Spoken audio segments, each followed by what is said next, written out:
My name is Matt Hopper, and I live on a council estate in Hull, England. And 6 years ago, I made a film about me and my relationship with the place.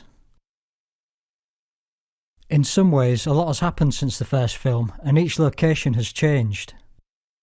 Some subtly, some dramatically. But I think the biggest change has been in myself, and the way I feel about this place. In this film, I'm going to visit each of the locations from the first film and speak a little about them.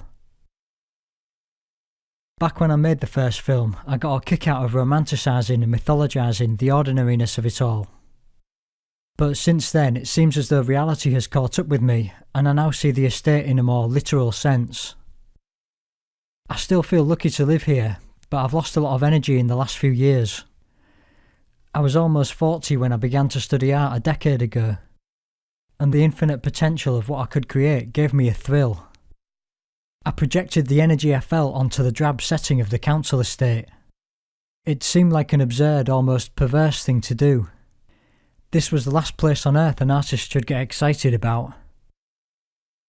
But I'd developed a love of the absurd from my early years, starting with my discovery of the Beano in 1975.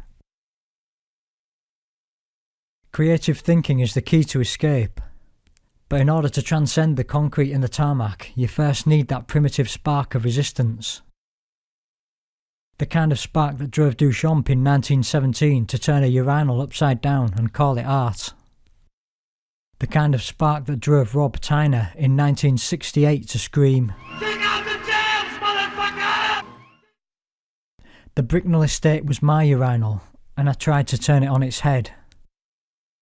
But my inversion of the place was more metaphysical than literal.